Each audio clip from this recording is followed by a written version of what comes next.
Happy 2026. I think it is so fun to step back and take a look at everything you've accomplished in a year. So in this video, I'm looking at absolutely everything I made in 2025, and I'm going over my goals for the new year.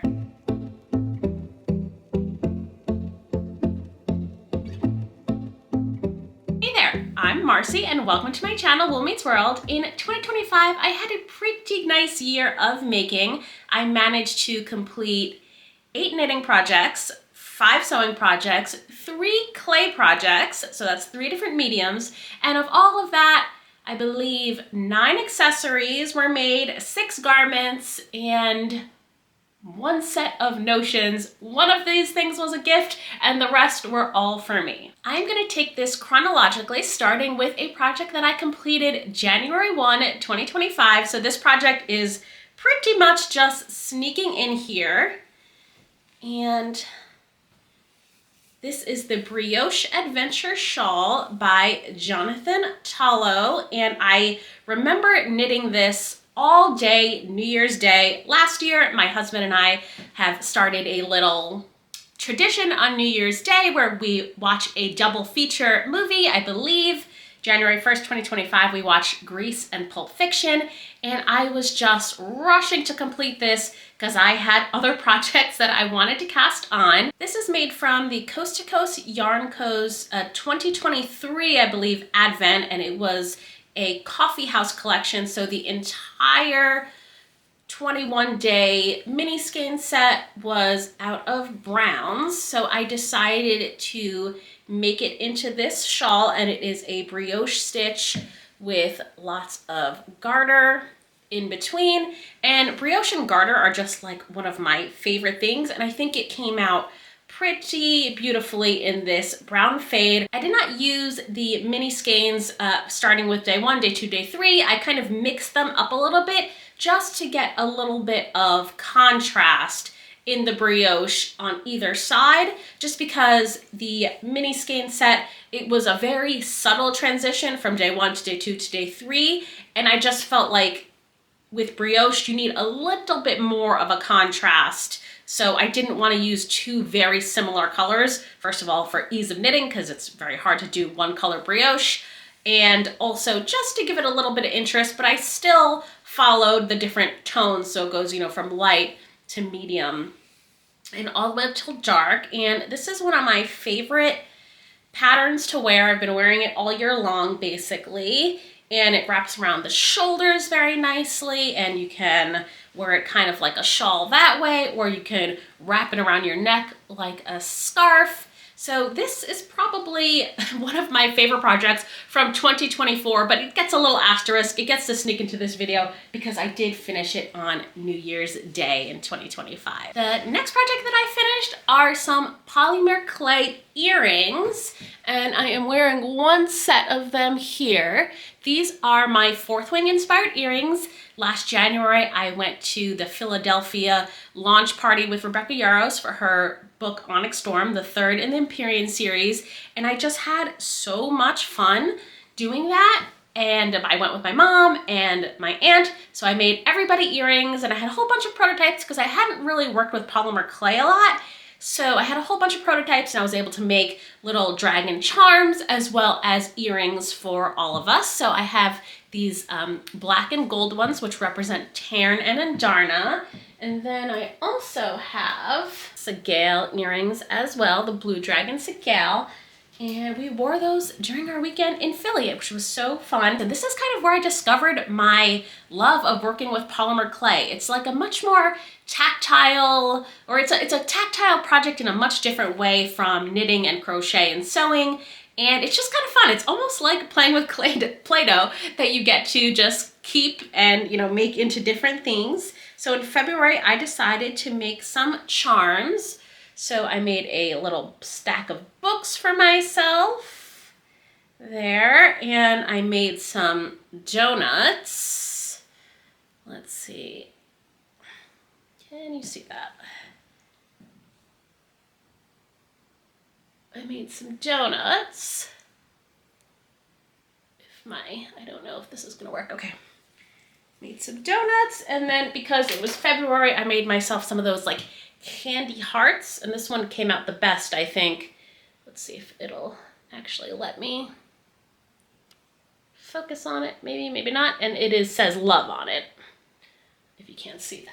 So that is one of my goals for 2026, is to spend much more time playing with clay. I did those projects in January and February, and then I didn't really have another opportunity, or I didn't give myself another opportunity to work with clay until November, December of this year. My uncle had asked me to make him a bracelet out of some leftover scraps that he had from a Dolce & Gabbana jacket that he had hemmed. So I took these leather scraps and made a bracelet, but I had this idea for a choker, and I thought it would be so fun to make a D&G charm for the choker. So I did that, and it just, again, reignited my love of playing with clay. So in 2026, more clay. I'm definitely going to make that a priority, and I want to make things like watercolor, and I feel like something else too, a priority in 2026. Get away. As much as I love knitting and sewing, I really want to expand my making horizons and get a little bit more into some of these other crafts that I love and I'm super inspired to do based on all your projects online and on Instagram. The next project that I managed to complete in 2025 had been kind of just sitting on my needles for a while. It was definitely a project that I started in mid-2024, or maybe the end of 2024, but it wasn't a gigantic priority for me. But once I got to the spring of 2025, I thought, okay, let me finish this off so that I can wear this in spring. It's such a cute spring item to wear, and that is the December bow. I made this from leftover scraps from the No Frills sweater, also by Petite Knit, that I completed, I think maybe 2 years ago. And so I had the leftover scraps for it, and I thought it would be so cute to have a matching bow. So I forget when I actually cast this on. It was definitely not in 2025. And you pretty much just knit from tip to tip, and then you sew the bow together. Very easy to make, but it was just kind of one of these projects that I had on the needles, and I decided in spring 2025 it was the time to complete it so that I could wear it with my sweater. I'll put a little picture up right here showing me wearing them together, and I chose to put mine on one of these spring loaded hair clips. That way I could clip it into my hair. You could also clip it to a bag and make it like a bag accessory. And I think the applications for this bow, the December bow by Petite Knit, are like really endless. I think in her pattern, she shows you putting it on like a leather string so you could hang it on a Christmas tree or as a decoration somewhere. I think you could absolutely do that. I think you can make them bigger like I did. This is bigger than what the pattern has you doing, or you can make them smaller and have like little bows that you can like tie on to buttons that you have. So I just think the applications for this bow are endless. It's a fantastic way to use up scraps. So there will definitely be more December bows in the future for me. Another accessory I made this year is the Shift Cowl by Andrea Mowry. This was my first shift cowl, and yes, I was living under a rock apparently. I was aware of the pattern, but I just never had the proper yarn to make one. So I finally got some on a trip to Vermont, and I think it came out so pretty. The yarn I used is Junction Fiber Mill, and I believe they are based in either Vermont, New Hampshire, and but like right on the border. So it could be either one, I forget. If I find out, I'll put it down here in the description. I'll put it here on screen. And my colorways that I used are Alpenglow, Zinnia, and Leaves in the Brook. And I am wearing this like absolutely every day now within the last 2 months. There are just so many colors in here that go with knit hats and a pair of gloves that I knit years ago. So it goes with so many of my accessories. And what I really like about the Shift Cowl, and just cowls in general, is that you can put it on and it surrounds your neck because it is a cowl. So you knit it flat and you seam it up the back. So it goes 360 around your neck, and this one is a bit of a bandana cowl, so it hangs down like that. So, but you can put a cowl on and it surrounds your neck nicely without the added bulk of having to wrap a scarf or shawl around, or like tie a shawl around your neck, so that when you put your coat on, it's like all nice and snug and just kind of like blocks the wind. So it's been very, very cold here in the Northeast, so I am wearing this pretty much every day, and I love the way it came out. I would say that I would knit another one of these because it was just a fun, easy, very fast knit, except one, I don't have any more of this type of yarn. I mean, I can go buy some, but secondly, this one is just perfect. I don't know if I would make another one and actually wear it. Maybe I'll make another one and give it away as a gift to someone. Clearly, I did not do enough gift knitting this year. It was just all selfish knitting for me. And finally, we come to my first garment. This is the Avenue Vest by Tori Yu, and I made it using yarn that I got from Cloverbrook Farm, and they are, I believe, in Hyde Park, New York, which is over an hour away from me, but it's actually very close to Rhinebeck. So I went there as like a little excursion before I went to the Sheep and Wool Festival in 2024, I believe, and I got some of this yarn and I cast it on in 2025. And this project probably gets the award for most hated project at the time, but most loved wearing it after the fact.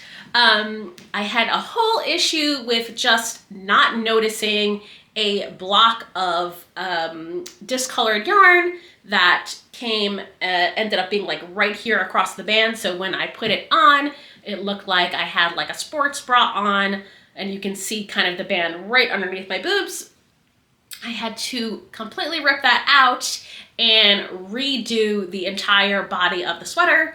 Luckily, it is a bit cropped, so it wasn't too much, but I was definitely very angry at myself at the time for not noticing that band of discoloration. This is just not dyed yarn. This is the natural color, so of course there's going to be some color variation.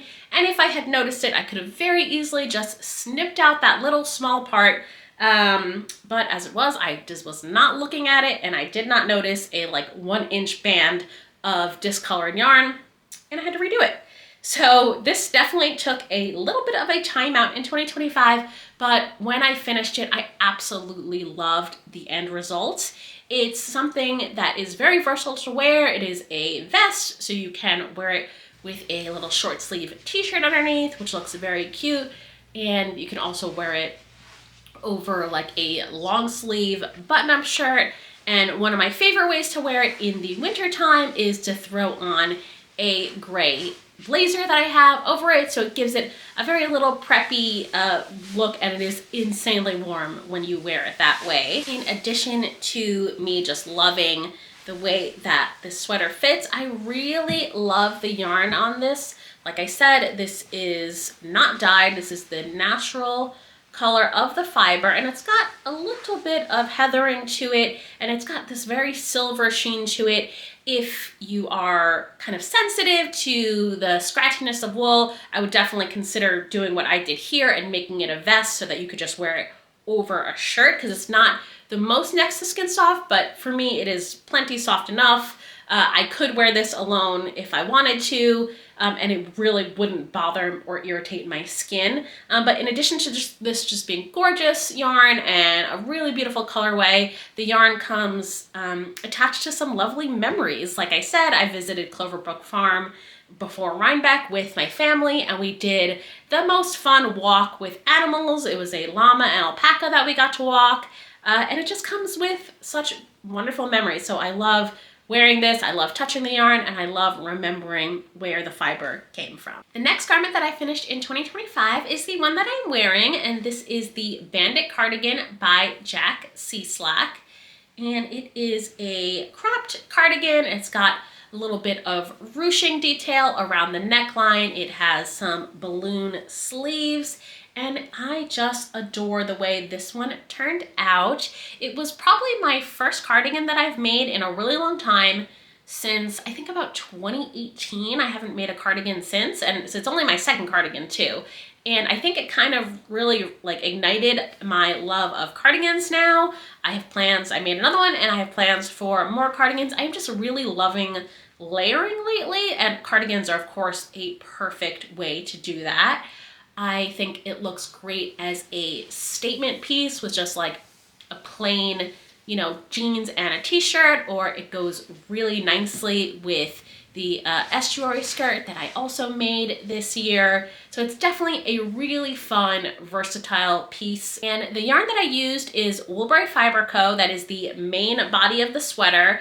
It is the fingering weight base, and the colorway is Ode to Valentine. It's like a really nice peachy pink with all of this gorgeous speckling on it. And then I accidentally used a sport weight base for the contrast button band, neckline, and hem and cuff. So it turned out fine, and that is the Malabrigo Arroyo base, and I believe the colorway is English Rose. And it turned out pretty okay on everything except for the vertical part of the sweater. The front of the sweater kind of triangles down, which is not in the original design. It happened because I was mixing a sport weight with a fingering weight, so the gauge of the button band is bigger. I think bigger or smaller, I always get confused with that. The gauge is different on the button band, so it gives it this really like triangle-y look in the front, which I don't really mind. It still looks great. I love wearing it. And I think perhaps if I were to ever fully do the finishing on the sweater, so you can see that my button band kind of curls in a little bit, it's because you're supposed to do like crochet finishing on the edges to flatten it out a little bit. I have yet to do that. I also have yet to put on the buttons that I bought at Rhinebeck for it. So eventually I will maybe get around to doing that. I don't think I'll ever wear this closed like the other cardigan that I have, but maybe eventually I will get around to doing that. I was kind of thinking as a goal for 2026, if I have any garment or knit that requires finishing after you've cast off, either I should just skip it because I have a really hard time finishing projects after I've already casted them off, doing all the finishing touches, or I just really have to commit to doing that right away before I move on to another project. It's not a big deal with this one, but you know, some projects just really need finishing, and I tend to kind of let that go and not finish projects for a while, which just in some cases hampers my ability to wear them.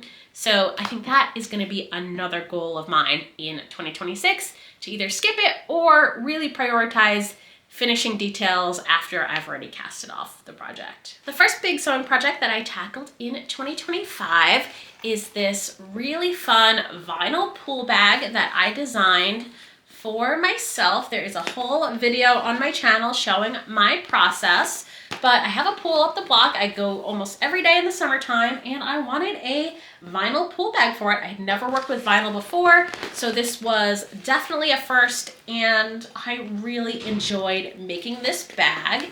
It's this super cute fabric from Zipper Valley, and I have some coordinating binding going around it with handles. The inner bag has like a little separator pocket, and then I made a little hanging notions tote so that in the summer I can just keep my knitting notions in there. I don't have to switch notions pouches or anything. I just have all my little notions there. And this was just a really fun project. I didn't know if I could actually do it. I had never worked with vinyl before, but I had this vinyl from Zipper Valley. Turns out I didn't have enough of it, so I had to get a little coordinating vinyl to go with it for the bottom. The bag wasn't without its hiccups, as I explained in my video on this. It was much harder putting on binding onto the bag than I thought it was going to be, much harder than doing it on a quilt or a quilted piece. So it's not quite as neat as I wanted, but I really love the way the bag turned out. I was really happy with the way the video turned out that I posted on the channel. So check that video out. In the description of that video, you'll find details on how to make this bag yourself and all the materials and stuff that I used. And it was just a really, really fun project to make, and one that I look back on really, really fondly. One thing I started really doing last year in 2025 was making little mood boards by season for different projects that I wanted to create. I really have a goal, not for just 2026, but just overall, I really have a goal to make to have the pieces that I knit and sew be very cohesive and be very unique to my personality. So I started making mood boards, and these next two projects came straight off of my spring summer mood board. The first one is a sewing project, and this is the estuary skirt, and it's by So Liberated, the pattern. And the fabric that I used is from Core Fabrics. It is their mid-weight linen in the color raspberry. And I just adore how this skirt came out, and I was very, very happy to finally make this skirt. The estuary skirt from So Liberated is probably the sewing pattern that convinced me before I was a garment sewer to want to become a garment sewer. And I just have seen so many sweet little skirts online. It was definitely one of the first patterns that I saw that I thought, wow, I really want to make that. The silhouette is very relaxed and playful, and it just goes beautifully with a hand knit sweater.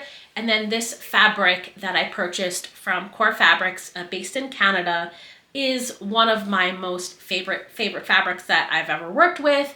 I love Core Fabrics. They're one of my favorite places to shop, and the midweight linen is super soft. It comes like pre-washed, so it's already soft, and then the more you wash it, just the softer and more flowy the skirt becomes. So it is just super fun to wear this. It is super playful, and I learned a lot about waistbands in this pattern. It has a couple of different views. So it has a button placket that you could make faux, or you could actually make it working. So I made a working button placket. And then the waistband is stretchy, elastic in the back. And I definitely learned a lot about working with elastic and kind of the need to reduce that and kind of spread out the ruching along it. So my next elastic waistband that I've knit this year turned out way better than this one. This one's a little bit loose on me, but it's totally fine. It is still a gorgeous skirt.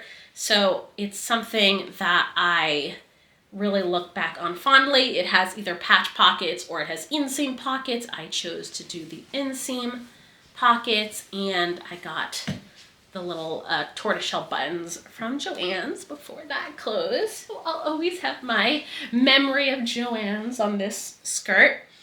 And then the next project that came from that mood board is the Moon Crush tank by Jack Cieslak. And it is a color block tank, and it's different on the front and back. The colors are inverted. You have, I believe the original pattern is a 3-color option. I chose the 2-color option, and I just inverted the colors on either side. I used Woolberry Fiber Co.'s Berry Linen. The colorway, the pink is Happy Place and the white is Oats. And I'm pretty sure I've said it every time I've brought this or another garment that I have in this up. This is my very, very favorite summer weight yarn to work with. I love this. It is so soft. It is so flowy.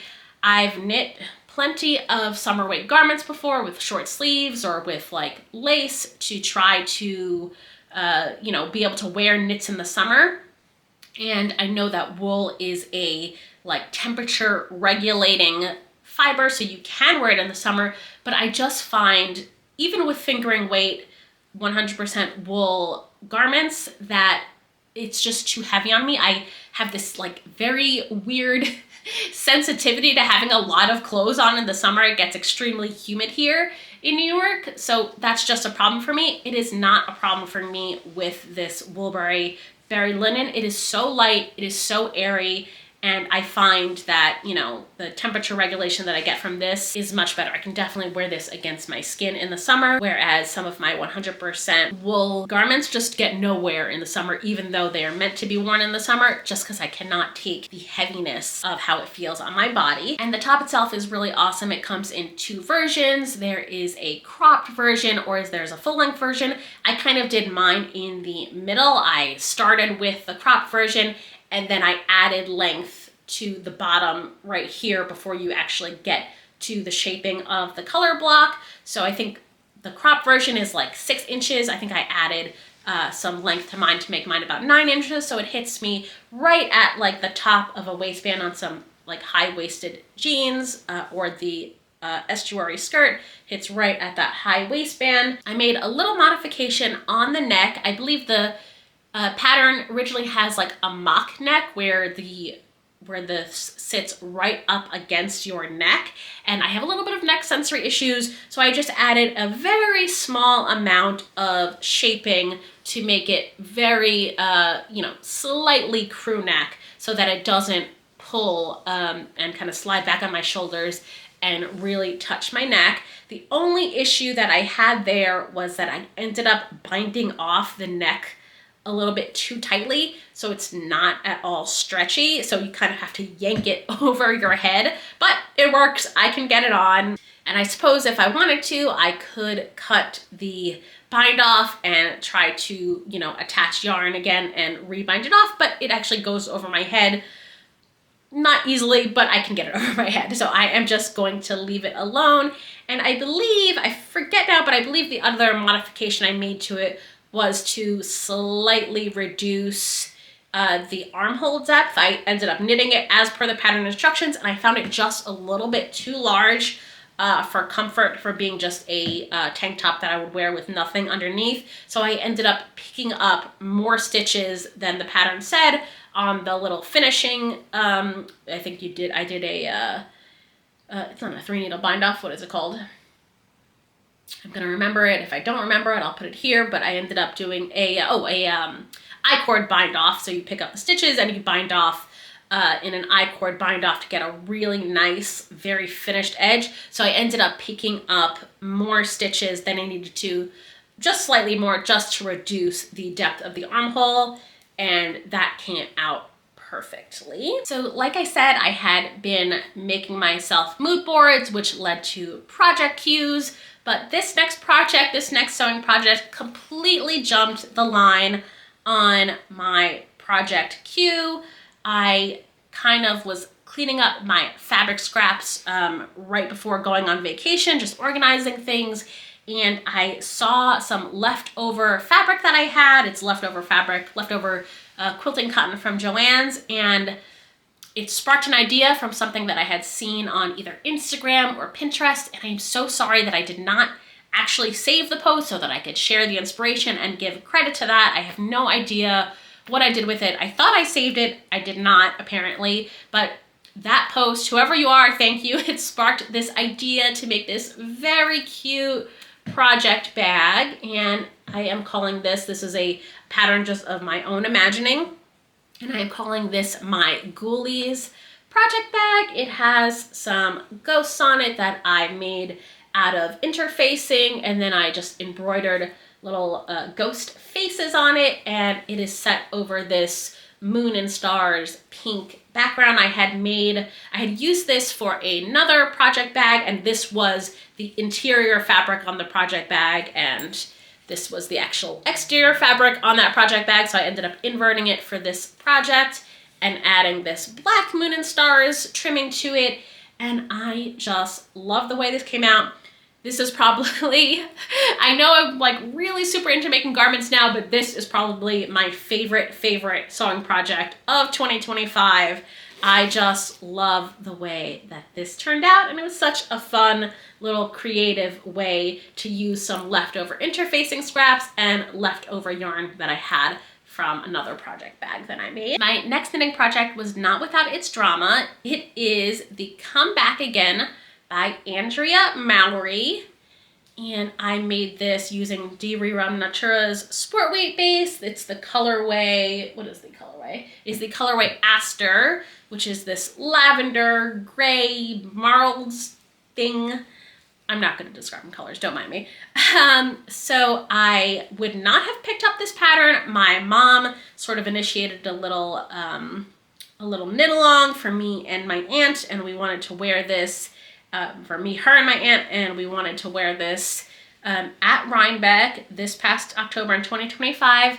I, of course, almost did not make it. I had to actually finish doing the button band the night before. I think I probably finished midnight around that time. The night before I was going to wear it at the Sheep and Wool Festival in Rhinebeck, New York. So it wasn't without its drama, but it is such a fantastic sweater. I love wearing it. And this is kind of the biggest surprise for me of 2025. I don't normally knit texture. It's not that I don't like texture, it's just that at this period in my life, I am extremely busy at work in my 9-to-5 job, and just doing something that requires thinking is not something that I normally go for. But Andrea Mowry and my mom, thanks Mom, have made me a convert, and I just absolutely love texture now. I had such a great time knitting this. I did not have a great time rushing through the button band, but otherwise I had a great time knitting this. And I think another goal for 2026 is going to be making textured garments now, or at least, no, I won't say that. A goal for 2026 will be to get away from stocking net stitch only garments. There's going to be some in there because, again, my mind is so cluttered at work these days that I do need some plain stocking net stitch garments, but in past years, I think like, 9 out of 10 projects would have been stockinette stitch only. I think I'm going to try to get away from that and add more texture or color work or, just different types of garments into my wardrobe. This was the second cardigan that I made for the year, and I really love wearing it. I like to wear it open. I like to wear it closed. I think that the wide button band, as much as it was a pain in the butt to knit, last minute is really stylish. The buttons that I got, I actually bought them at Rhinebeck itself while I was hurrying to finish the button band the day before I wore it. I wore it on Sunday, so on Saturday I found these really gorgeous buttons. They are by Berg Schultz Studios, and I bought them at a booth in Rhinebeck. They are made out of polymer clay, and I love the way this V-neck closes up, and it has really nice raglan detail on the shoulder that I appreciate. So more cardigans in 2026. Next two sewing projects come off of my fall mood board, and one of them is another first for me in 2025, and that is pants. I've really wanted to make pants for a long time, in addition to just being super influenced by everybody making the estuary skirt and wearing it with their knits. I also wanted to start garment sewing because I am just not my body type is just not your typical body type. I am extremely gorgeously curvy in the hip and butt region, and I have a very small waist. I have a petite, shoulders, and I am only 5'1". So finding commercial pants that will fit my very curvy hip with my short stature is just incredibly difficult. So I think sewing for me is not only something that I find extremely creative, but it's also extremely necessary because ready-to-wear garments are just not made for someone of my body type. Or it's getting better out there, but trust me, it's still very hard to find pants. So I started making pants in 2025, and I started with the Joss pant by Seamwork. It is an elastic waistband pant. It's wide leg. It has patch pockets in the front. So it was a very easy pant to start with, but I was extremely surprised by the lack of modifications that I had to do. I just basically had to bring up the rise in the front up by like 1 inch. And the pant is an ankle pant. I left it, instead of making an ankle pant, I left it and made it a full length pant. So I didn't really have to do too much to the hem. If I wanted to make an ankle pant, I would have had to adjust that a little bit. But it just came out so glorious. I love the way they turned out. The fabric I got from Stone Mountain and Daughter, it is a designer dead stock rayon linen, I believe, and it is in the colorway Latte. So it's this really nice beige. You can wear it pretty much all year long. It's a kind of medium to heavyweight linen. So, and it's a wide leg, so you can wear it in the summer, just as is with the tank top, like the Moon Crush tank, or you can even wear it in the winter with a pair of like fleece leggings underneath, and it is just a really nice introduction into pant. Another goal for 2026 will be to make a pair of fitted pants. My last sewing project of 2025 is also another first, and it is working with knit fabric, so not knitting as in yarn, but same concept, just with very tiny little knits that make a super stretchy fabric. And I had such a great time making this. This is a pajama top that I made out of the Orlando pattern, again from Seamwork. I am a Seamwork member, so all these patterns are free to me.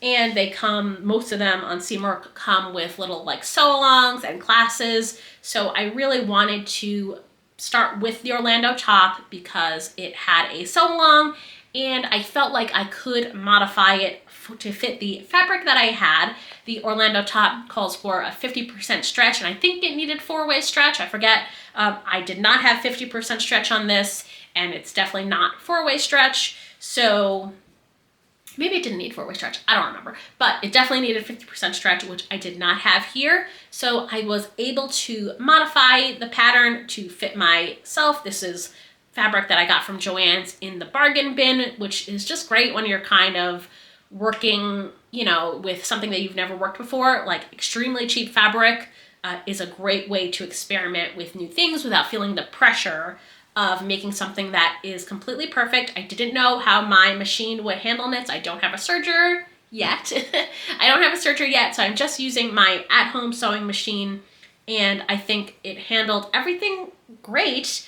A tip from Seamwork was to use a walking foot. My machine did not like to use the walking foot on this fabric, so I just ended up using my, you know, regular standard foot, whatever that's called, and it worked out perfectly. So other than that, my machine had no problems with the knit fabric. I used jersey needles and jersey and like ballpoint pins. So everything worked out totally fine. I did have to modify the Orlando. The Orlando is a form-fitting shirt with like waist shaping. And what I really like for a pajama shirt is something that's like a straight, you know, classic straight t-shirt fit. So I ended up modifying the pattern to take out the waist shaping so that it would be more like straight or a little bit A-line. And then I just picked a larger size. I think the pattern wanted you to have negative ease to it. I chose a size that would give me 4 inches of positive ease so that I could be comfortable in this, and that would take away the need for a top that would stretch to like form fit the body. And yeah, it came out great. It was definitely a really positive first experience with knits. And yeah, I'm really excited to work with more knits in the future. I do have some more sale fabric from Joann's that I will make into actual garments that I'll wear outside, not just in my bedroom. I work part-time from home, so I wear a lot of stretch fabrics. I wear a lot of knit fabrics, so being able to sew that for myself is a very exciting thing, and more to come in 2026. My last knitting project of 2025 is relying on the magic of editing just a little bit. It's a little bit of a cheat code, but I am going to count it for 2025. I am taping on New Year's Eve. It is like early mid-afternoon here on New Year's Eve, and I haven't quite finish this project, but I promise it will be finished by the time the clock strikes midnight. I will even put a little timestamp right here of when I finish the project. And that is, the project is these stripy Christmas socks. I wanted them finished by Christmas. That did not happen, but I have gotten all the way up to the ribbing on these toe-up socks, and they just need like 2 or 3 more rows of ribbing and the bind off to finish the socks. So I will absolutely be finishing them before the clock strikes midnight. And there is no pattern for this. This is just my basic toe-up sock recipe. Whenever I talk about my basic toe-up socks, I always include the recipe in the pattern or in the description box below. You can find all the information about all the projects I've shared down there as well as a basic recipe for these socks. I'm not a pattern designer. I've just been knitting socks for a really long time. So if you are already comfortable with socks and just need a little cheat sheet on the numbers, check out my recipe below. If you are not super comfortable with knitting socks, there are plenty of free or paid for basic sock patterns on Ravelry that you can find. But I've basically knit these toe up 2 at a time on Magic Loop.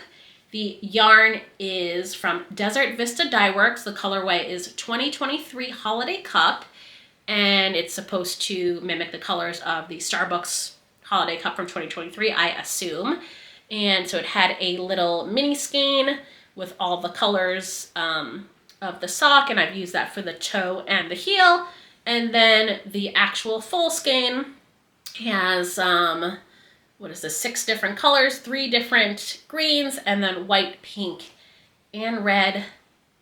So I am almost done with these. I wanted these done for Christmas. It was fine that I didn't because I actually have more Christmas socks. I have matching Christmas socks for my husband. So, you know, this is just New Year's Christmas socks. I will be wearing these tomorrow because I promise I am finishing them today. Okay, that is everything that I knit in 2025.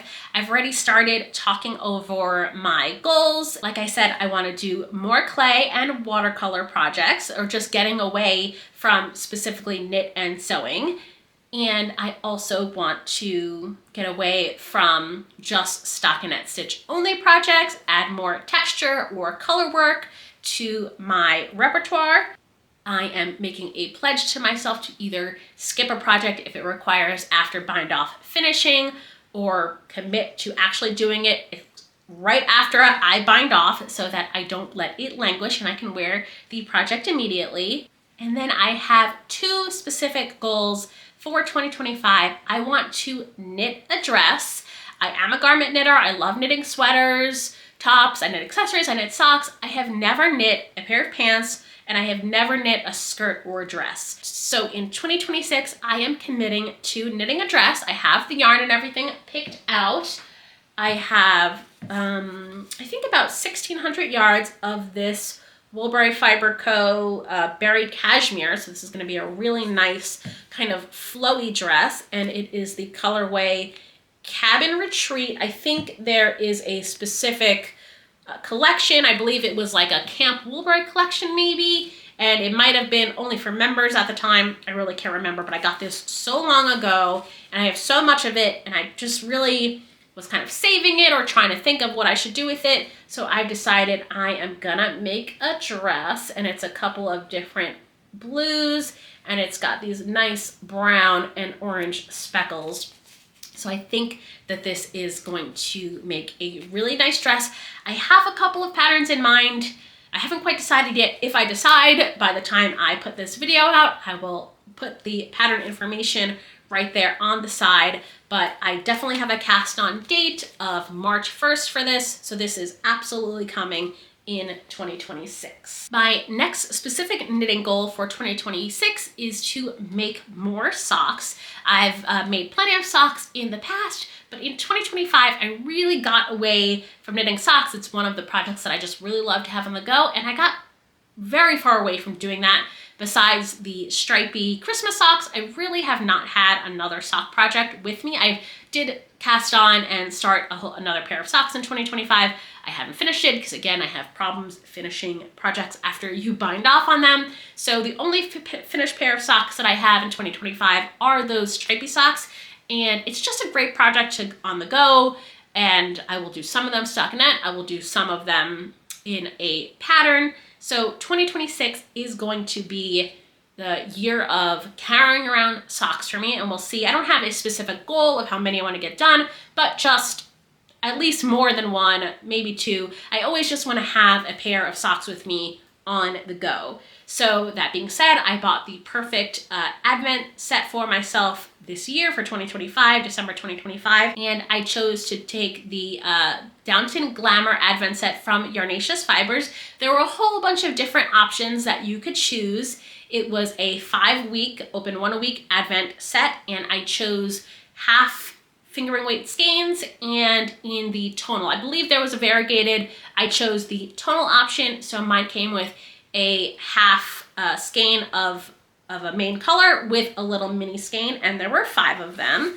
So I'm just gonna hold them up here, and I'm gonna go through these one at a time. So they came all wrapped up in very pretty tissue paper, and it came with the Grantham Glamour sock pattern, as well as a set of tea and some stitch markers, which I'll show in a minute. But I took all the stickers that came on the outside to tell you which was week 1, week 2, week 3, etc. So this is, I'll show you the yarn label from Yarnaceous Fibers, and then I took that Downton Glamour sticker week 1, and I taped that on the side. And it is the fingering weight base. It is a half skein, so it's 85 15 superwash merino nylon. And there's 218 yards or 50 grams in there, and then a 87 yard 20 gram mini skein. So this colorway is Gollywood Front, and it is a Rose McClare color. So this represents the character Rose. That was week 1. Let's see, week 2, I believe, is this. Yes, this is week 2. This really nice green set, and then it's We're Together, Darling. Lady Edith is the colorway. Then week 3 is probably my favorite. It is this really nice like garnet red with a black mini skein, and also my favorite character, I Don't Have a Heart, Lady Mary. Week 4 is this like seafoam green and gray, and the colorway is At Each Other's Throats, Cora Crawley. And week 5, my second favorite character of the series, it's this violet with a little pink mini skein, and the colorway is What Is a Weekend, Violet Crawley. Maggie Smith, the goat. So I think these are so nice. Like I said, the pattern or the advent skein came with a pattern and some cute little stitch markers from Happy. It came with the Grantham Glamour socks, so that will definitely be a pattern that I am casting on. Probably the Lady Mary one. Lady Mary one, or maybe the, what is this one, or the Rose one. One of these will become those pair of socks, and then I have at least 4 or 5 more socks to knit after that. My last goal of 2026 is a sewing one, and that is to successfully use a specific type of fiber. I am really drawn to viscose, or which is I guess a type of rayon, so 100% rayon viscose, I guess, and I'm super drawn to it, and I keep buying the fabric, but it is a little bit slippery. It's maybe you really have to focus on seam finishing, so I've just been a little bit intimidated to work with it, but I've got more than this. But here are some examples of some gorgeous fabric that I have in viscose that I've been a little bit intimidated to use. This one was on my fall mood board. I did not get to work with it, so this is coming up very soon in January. I think this is going to be my next sewing project, and it's this like kind of ditzy floral, watercolor floral pattern. And then I got some more viscose floral the other day. And then I have this really fun summer pattern. I feel like this will make a good like shirt dress maybe, and it is black with, you know, different summer like palm trees and beach chairs, umbrellas, etc. So this is just, I have way more viscose than this. I didn't want to pull out everything. I think these are maybe the ones that I'm going to sew with first, but I've been kind of intimidated to use it. So, and it kind of caused me to procrastinate. Like I said, I have this one on my fall mood board, and I kind of procrastinated with it because I've just been a little bit intimidated. So, but 2026 is the year that I actually work with this, and I make myself some really nice flowy skirts and dresses. I'm very excited about that. The last thing in this video is to go through my top 5 audiobooks of 2025.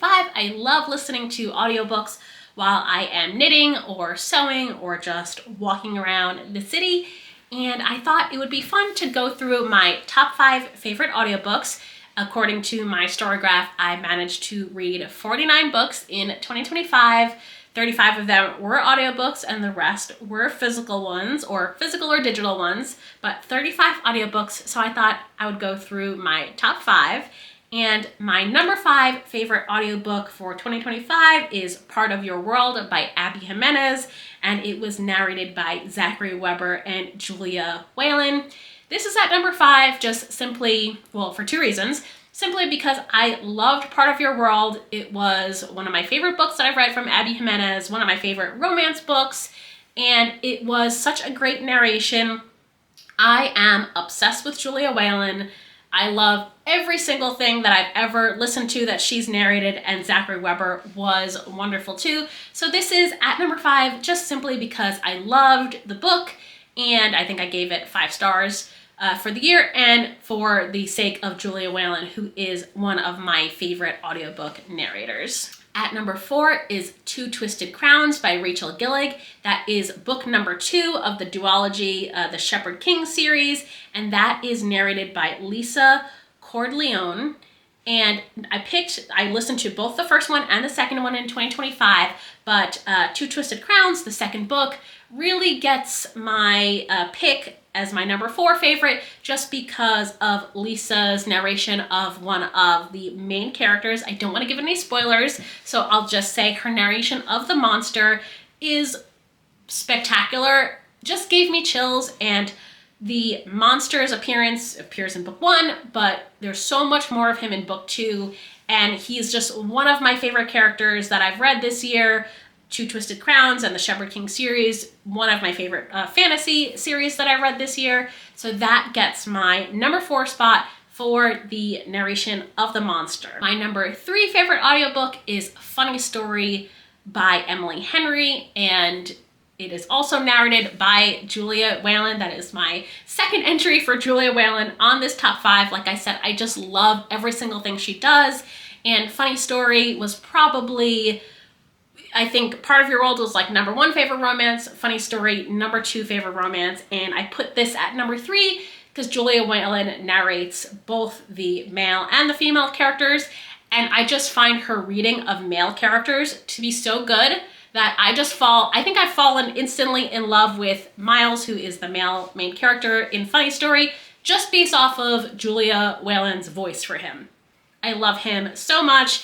I identify with him a lot in a personal setting. I think he's a lot like me, and I just loved listening to that audiobook. I think it was my first audiobook of, it was my first audiobook of 2025, and so that for me takes the number 3 spot, simply because, again, of Julia's spectacular narration, and specifically her narration of a male main character. My second favorite audiobook of 2025 is Your Favorite Scary Movie by Ashley Collins. It is a nonfiction, and it goes through the history of the Scream franchise.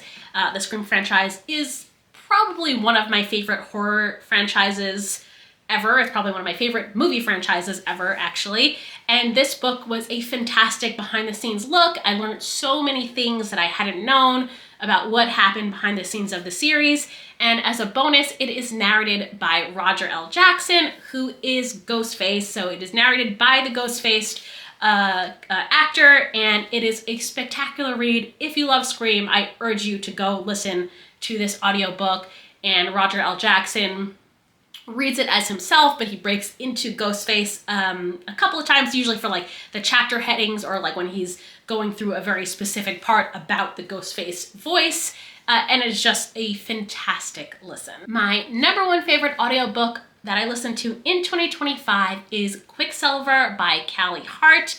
I listened to it just pretty recently. I was waiting for Brimstone, the number 2 book in the series, to come out before I dove into Quicksilver.